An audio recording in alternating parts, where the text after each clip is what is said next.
Le Grand Matin Sud Radio, la vérité en face, Jean-François Akili. La vérité en face, vous nous appelez si vous souhaitez réagir au 0826 300 300. La mort de Quentin de Rancalion, on rappelle une enquête pour homicide volontaire est ouverte. Au moins 6 agresseurs encagoulés ont frappé Quentin à plusieurs reprises, l'ont frappé à mort. L'enquête vise à identifier tous les auteurs directs des faits avant d'éventuelles arrestations. C'est ce qu'a annoncé hier le procureur de la République de Lyon. Il faut s'en tenir aux faits, il faut s'en tenir à l'enquête, c'est très important. Sommes-nous confrontés à un climat guerrier?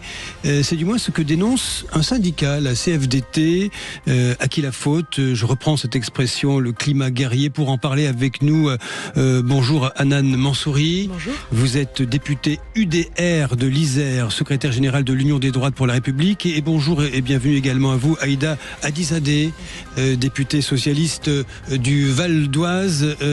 Hanan Mansouri, je commence par vous. Climat guerrier, dit la CFDT. Je vous lis quand même 2 éléments. C'est intéressant, c'est pas pour parler de la CFDT, mais ce que dit le syndicat est intéressant. Il dit que le climat guerrier s'est emparé du débat public. Le syndicat dénonce un climat politique tendu, une dérive du débat public vers la violence verbale et physique. L'ultra-polarisation des positions politiques est à l'origine de cette ambiance délétère qui refuse le dialogue, disqualifie toutes idées opposées aux siennes et voue aux gémonies les femmes et les hommes qui les portent. Est-ce que vous partagez cette analyse, ce point de vue sur le climat actuel ? Je partage l'analyse sur le climat actuel, oui. Je dirais par contre que pour qu'il y ait un climat guerrier, il faudrait qu'il y ait 2 camps qui s'affrontent. En l'espèce, Quentin n'était pas là pour mener une guerre, il était là pour protéger des femmes en marge d'une manifestation. Il a été lynché, pris à partie dans un coin par plusieurs personnes d'une milice d'extrême gauche. On n'est pas du tout dans un contexte de bataille. On n'est pas sur le climat guerrier comme il est décrit. On est vraiment sur une attaque personnelle et un lynchage politique pour le coup, mais d'une seule personne. Aïda Hadizadeh, là-dessus, qu'est-ce que vous dites, vous, ce matin ? C'est sur ce climat, est-ce que vous êtes en accord avec ce que dit Hanan Mansouri ? Moi, je pense que, comme la CFDT, on est dans un climat qui pousse les uns et les autres à avoir des positions de plus en plus tranchées, à accentuer nos différences, que ce soit dans le climat politique. On a vu d'ailleurs que tous ceux qui ont participé à la négociation pour trouver un accord sur le budget ont été traités de traîtres, qui était un mot assez fort. On parle d'une discussion démocratique. Je pense que c'est à ça que fait référence la CFDT. Le lynchage de ce jeune Quentin est absolument effroyable, mais il faut le replacer dans le contexte dans lequel il se passe. À Lyon, il y a des affrontements récurrents, très violents, entre des organisations, on dit d'ultra-droite, moi je dis d'extrême droite, et d'autres organisations d'ultra-gauche, et moi je dis aussi d'extrême gauche, qui depuis de longues années, et ce n'est pas le premier épisode, se cherchent, se font la guerre, et se font la guerre en bataille rangée dans les rues. Vous dites contexte, parlez bien dans le micro, vous dites contexte lyonnais, particulier. Alors il y a un contexte à Lyon qui est indéniable, et ça fait des années que ça dure. Maintenant, il y a une violence verbale dans le monde politique qui amplifie cette violence qu'on retrouve dans la rue. Et je pense que c'est à la justice de rechercher les coupables et de mener son enquête, mais ça n'exonère personne de s'interroger sur sa propre responsabilité. Et là, il faut faire son examen de conscience, tout à chacun. Faire son examen de confiance. Hanan Mansouri, réaction ? Moi, je crois qu'il y a déjà, c'est absolument indigne d'essayer de trouver une justification face à la mort d'un jeune homme. C'est parce que j'ai fait Madame Mansouri. Si vous êtes en train d'expliquer qu'il y a un affrontement justement entre les groupuscules d'extrême droite et les groupuscules d'extrême gauche à Lyon qui arrive, bien sûr. Mais est-ce que dans ce cas-là, vous avez la preuve aujourd'hui que Quentin faisait partie d'un groupuscule d'extrême droite ? Ce n'est pas ce que j'ai dit. Ce n'est pas ce que j'ai dit. Je dis qu'il y a un contexte lyonnais qui fait que des milices se cherchent et qu'on vient pour faire le coup de poing. Abominable, soit on en trouve des justifications, peut-être par le contexte comme vous êtes en train de le faire, mais je crois que c'est absolument indigne. Ce n'est pas un fait isolé, Madame Mansouri. C'est pas le premier fait qui a lieu dans ce contexte-là. Vous pouvez pas dire l'inverse. Et dire l'inverse, c'est se voiler la face et ne pas chercher à résoudre le problème de violence. Là-dessus, vous avez absolument raison. Ce n'est pas un fait isolé, puisque régulièrement, nous, militants de droite, nous faisons agresser justement par les milices d'extrême gauche, les antifascistes, la jeune garde, très régulièrement. Moi-même, vous parlez du contexte lyonnais. J'ai fait mes études à Grenoble et en étant militante à Grenoble, j'ai fait mes études à Grenoble. J'ai moi-même été tabassée il y a quelques années justement par les antifascistes aussi, qui Enfin, vous pouvez pas aujourd'hui vous et donc dire c'est bien le climat de guerre. C'est bien le climat de guerre que décrit la CFDT, n'est-ce pas? Vous venez de dire que c'était juste un fait isolé. C'est pas un climat de guerre quand on subit des attaques répétées d'un seul camp. Oui. Donc, qu'est-ce que vous dites? Que au fond, il y a une certaine forme de violence qui s'exprime, qui est la violence d'un camp, ou ce sont des camps qui... Essayons de comprendre ce qui se passe réellement dans ce pays. Il y a une violence aujourd'hui qui est issue, à mon sens, de la gauche et de l'extrême gauche. Et aucune violence dans l'extrême droite? Pas à ma connaissance, en tout cas. Pas à ma connaissance. Et donc Frédéric Aramburu, qui est assassiné en pleine rue par 2 militants proches du GUD, n'a jamais existé? Aujourd'hui, n'a pas laissé une veuve et une enfant orpheline. Considère que la jeune garde fait partie de ses alliés. Vous êtes en pleine réécriture de l'histoire, c'est absolument à la jeune garde. Est-ce que vous avez entendu l'UDR ou le Rassemblement National être lié à un groupuscule violent semblable à celui des antifascistes actuellement? Question posée par Hanan Mansouri et réponse d'Aïda Hadizadeh. À l'UDR et au Rassemblement National, vous soutenez une thèse fallacieuse, raciste, le grand remplacement. Cette thèse fallacieuse et raciste a provoqué des attentats terroristes. Ça ne nous a pas emmené à faire un examen de conscience sur cette théorie, le grand remplacement, qui est porté par Albert Camus et qui a conduit à des attentats meurtriers par 2 fois, pas en France, c'est certain, mais en Australie et aux États-Unis. Et pour autant, vous continuez à soutenir cette thèse qui a armé des esprits malades et qui a conduit les uns à être armés. Il y a une violence à l'extrême droite qui est indéniable, et le fait même qu'aujourd'hui vous soyez incapable de faire cet examen de conscience ne fait que renforcer le fait que nous n'y arriverons pas à résoudre ce problème de climat, de politique, violence extrême, si à l'extrême droite, vous ne vous réveillez pas sur le climat de violence que vous aussi vous armez et que vous instaurez. J'ai le souvenir, Madame la députée, il y a quelques mois, de vous, à l'Assemblée nationale, en train de manifester au sein même de l'Assemblée nationale pour mettre dehors des journalistes. Ce n'est pas ce qui s'est passé. Vous avez vous-même, et on a des images aussi, vous avez vous-même participé à des actes de violence en poussant une journaliste au sein même de l'Assemblée nationale. Vous êtes en train de propager un mensonge. Je vais essayer de recadrer un peu le débat. Quand il y a violence, il y a plainte, Madame Mansouri. Est-ce que cette journaliste a porté plainte? Non, parce qu'il n'y a pas eu de violence. Il y a eu une manifestation, nous sommes montés au balcon pour mettre fin à cette manifestation parce qu'elle allait dégénérer. Je n'ai jamais touché cette journaliste, je ne suis même pas... Maintenant, vous voyez, vous mentez, et si je l'avais touchée, elle aurait dû porter plainte si je l'avais agressée, elle ne l'a pas fait. Et donc là, Madame Mansouri propage un mensonge. Et en propageant un mensonge, vous participez à la violence politique. Et ça, vous devriez vous réveiller là-dessus. Je vais poser une question très précise. D'abord, c'est pas Albert, c'est Renaud Camus, pour le grand remplacement. Oui, vous avez raison, pardon. Voilà. Pardon, oui, vous avez raison. C'est moi qui ai réveillé ce matin. Merci. Juste une question, Aïda Hadizadeh, qui est importante ce matin. La jeune garde est clairement montrée du doigt. Il y a des témoignages attendant les conclusions des enquêteurs et du procureur de la République de Lyon, certes, mais tout de même, est-ce que vous ne pensez pas qu'aujourd'hui, à l'endroit de cette affaire lyonnaise, il y a une clarification nécessaire de la part de Jean-Luc Mélenchon et de la France insoumise vis-à-vis de cette jeune garde, je rappelle, qui a été dissoute, mais il y a un recours devant le Conseil d'État. Est-ce qu'il y a une clarification nécessaire de la part de Jean-Luc Mélenchon de LFI qui n'est pas effective aujourd'hui? Alors, ça, je les renvoie à leur propre responsabilité politique. Moi, je ne suis pas membre de la France Insoumise, je suis membre du Parti Socialiste. Oui, il faut avoir un regard sur ce qui se passe quand même. Oui, tout à fait. Moi, je pense qu'ils doivent clarifier les choses et qu'ils doivent prendre absolument leur distance par rapport à des méthodes d'action qui conduisent à ce type de lynchage absolument abominable. Et ça, il faut qu'ils le fassent maintenant, clairement. Ça ne mettra pas fin au climat de guerre civile que vous avez mentionné. Parce que là, nous avons tous une responsabilité dans les mots que nous employons et parfois dans les mensonges que nous propageons. Le fait de conflictualiser de la part de Jean-Luc Mélenchon le débat politique, quand il l'appelle au fond à une sorte de réflexe de la rue, la conflictualité dans l'hémicycle également de l'Assemblée nationale, vous ne pensez pas qu'il peut y avoir une espèce d'élément déclenchant de la part de... Est-ce qu'au fond, à gauche, il faut qu'il y ait une forme de clarification là-dessus? C'est une question que je vous pose. Alors, c'est quoi la conflictualisation permanente? C'est le fait de considérer que tous ceux qui ne pensent pas comme vous pensent faux et sont à partir de là des ennemis. Je pense que c'est l'antithèse de la démocratie. La démocratie, c'est la capacité à se mettre autour d'une table, à ne pas être d'accord et à pouvoir échanger de manière calme et peut-être parfois, et je l'espère plus souvent qu'aujourd'hui, à arriver à un accord, à un compromis. Nous, c'est la démarche dans laquelle nous nous inscrivons, c'est même dans cette tradition politique que le Parti Socialiste s'inscrit. Et pour ça, nous sommes voués aux gémonies à l'Assemblée nationale et aussi sur les réseaux sociaux.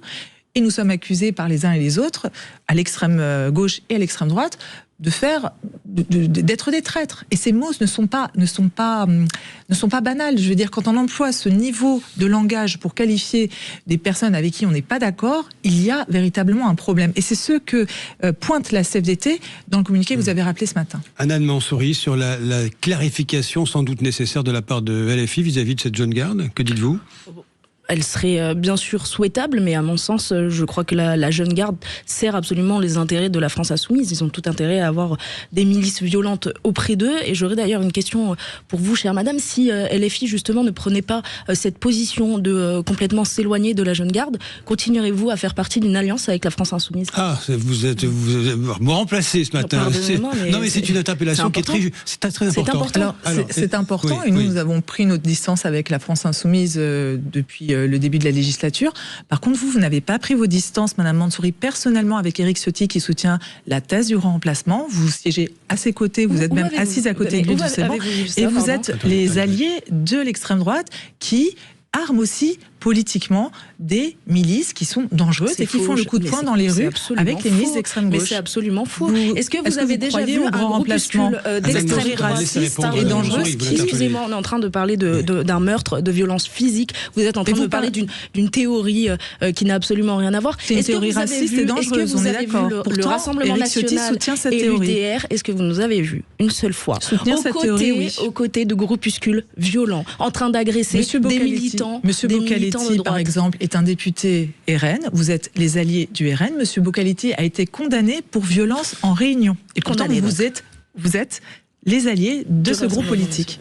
Et donc, vous allez-vous question de la mort d'un jeune homme à Lyon. Pardon, allez-vous continuer, parce que je peux retourner à la question à Mme Mansouri. Elle n'a pas répondu à ma question, Monsieur Akili. Est-ce que vous allez continuer à l'Assemblée à être les alliés d'un groupe politique qui compte parmi ses rangs des personnes qui sont condamnées pour violence en réunion ? Vous savez que toutes les personnes qui sont condamnées au sein du Rassemblement National, je vais vous répondre sans aucun tabou, dans les candidats et dans les élus. Par ailleurs, dans le cadre aussi de campagne municipale, c'est le cas. Nous n'avons aucun tabou avec la violence physique, la violence politique. Nous combattons par les idées, contrairement à vous qui avez besoin de milices d'extrême gauche pour aller violenter, pour aller intimider.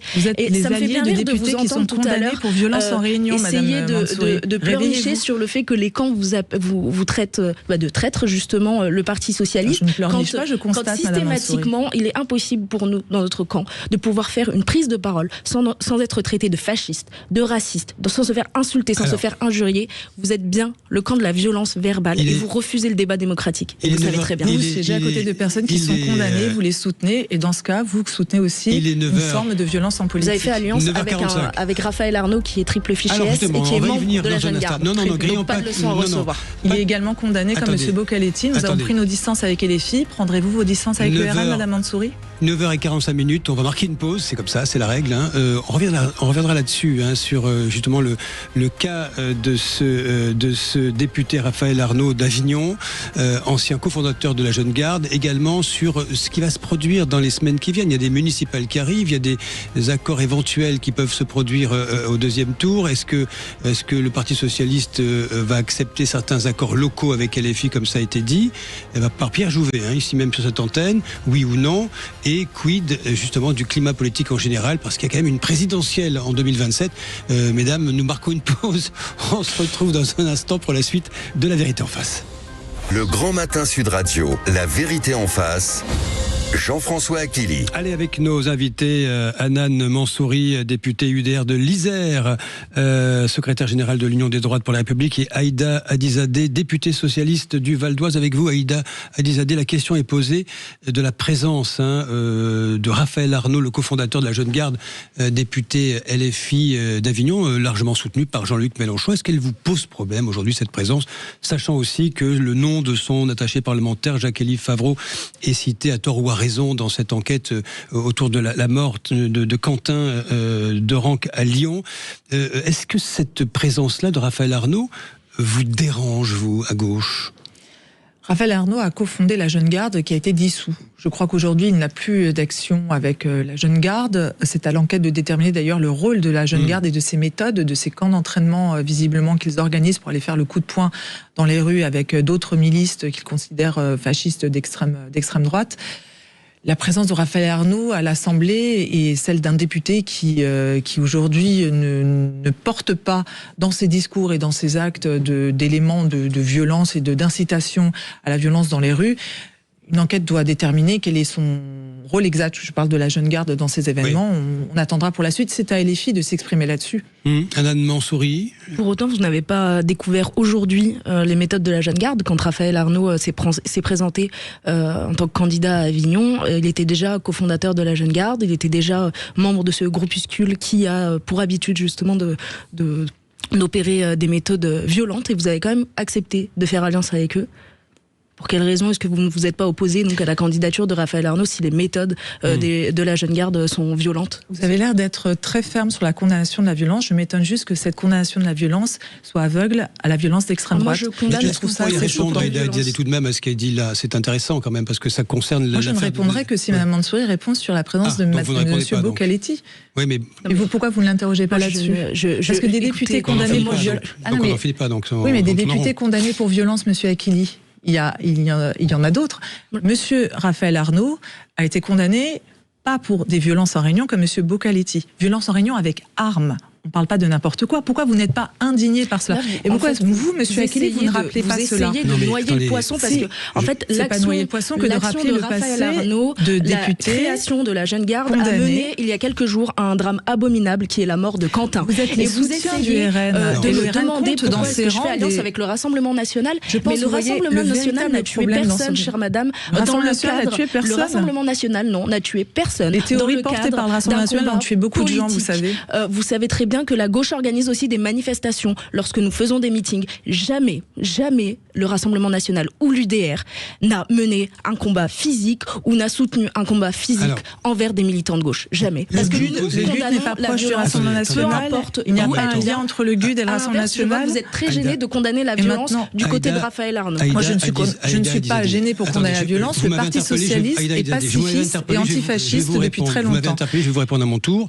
La question qui est posée aujourd'hui concerne cette partie-là, cette frange-là, c'est-à-dire l'ultra-gauche, parce que Quentin de Rancalion a été vraisemblablement victime d'un groupuscule lié à l'ultra-gauche. Ça a été dit par le ministre de l'Intérieur et par le garde des Sceaux, première chose. Deuxième chose, il y a eu la surréaction de monsieur Jean-Luc Mélenchon en disant au fond que c'est la justice, enfin, la violence, c'est nous qui sommes agressés réunion après réunion. C'est ce qu'il a dit aussitôt, avant même d'avoir des mots de compassion pour la famille de la victime. Je vous ai parlé de Raphaël Arnaud. Pourquoi? Parce que lui-même a eu un communiqué, parce que au fond très empathique avec la famille, comprenant la gravité de la situation. Il y a son propre attaché de parlementaire qui est incriminé à tort ou à raison. Nous verrons bien avec l'enquête. C'est le même Raphaël Arnaud qui menaçait d'une balle dans la tête la responsable de ce groupe identitaire Némésis. Il y a une forme de violence politique qui s'exprime à cet endroit-là, à ce moment-là, que vous mettiez en exergue quelque chose qui est dans le camp d'en face. J'entends, mais il faut quand même ce matin répondre à une actualité qui concerne Quentin de Rancalion. Ce qui est intéressant dans votre commentaire de l'actualité, c'est que vous isolez un fait comme si c'était un fait qui ne se produisait... seul. La violence de l'extrême gauche est le miroir de la violence de l'extrême droite. Qui est mort il y a 2-3 jours. La violence de l'extrême gauche est le miroir de la violence de l'extrême droite. Vous avez entendu la déclaration du procureur. Donc c'est la faute de l'extrême droite. Non, c'est pas la faute de l'extrême droite. L'un existe parce que l'autre existe. Et que si on veut éradiquer, c'est ce que je dis, c'est une réalité. Donc il n'y a pas de violence au fond. C'est pas ce que je dis, monsieur Akili. Vous serez bien aimable de ne pas déformer mes propos. C'est ce que vous me dites. Vous voulez Non, je dis qu'un miroir de l'autre. Exactement. La violence de l'extrême gauche existe parce qu'il y a la violence de l'extrême droite. Et les deux se cherchent dans la rue pour faire le coup de poing, et ce depuis longtemps. Et si on avait un peu de mémoire politique et historique, on se rappellerait des nombreux risques qui ont été violents, qui ont conduit aussi à d'autres morts, qui ont lieu depuis des années. On en parlait hors antenne depuis les années 80. Il y a cette montée de la violence politique. C'était un lynchage, ce n'était pas et des lynchages. C'était un lynchage. Utilisez évidemment. C'est un lynchage. Évidemment, je l'ai dit dans mes propos. Donc ne cherchez pas à dire à l'inverse. Mais on ne peut pas isoler ce fait, qu'il y a une montée de la violence politique et que depuis des années, l'extrême droite fait le coup de poing avec l'extrême gauche dans la rue. Et moi, je pose la question, où sont les forces de l'ordre ? Depuis des années, à Lyon, il y a un microclimat qui fait que on laisse des milices d'extrême droite affronter des milices d'extrême gauche à Lyon, dans les rues.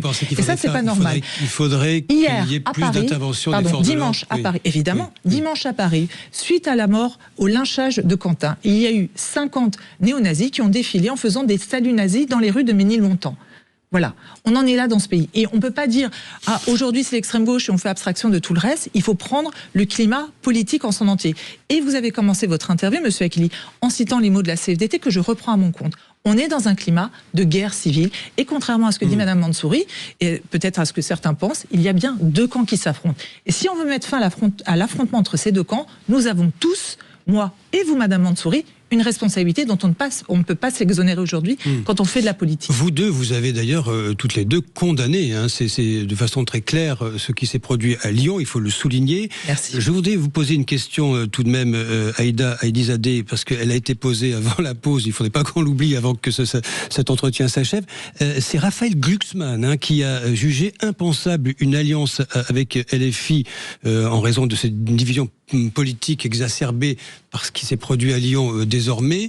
Et ici même Pierre Jouvet, qui est un haut responsable du Parti Socialiste, nous avait dit qu'il y aurait sans doute ça et là, dans de très nombreuses communes, des accords de deuxième tour avec la France Insoumise en fonction des situations locales. Je parle des élections municipales.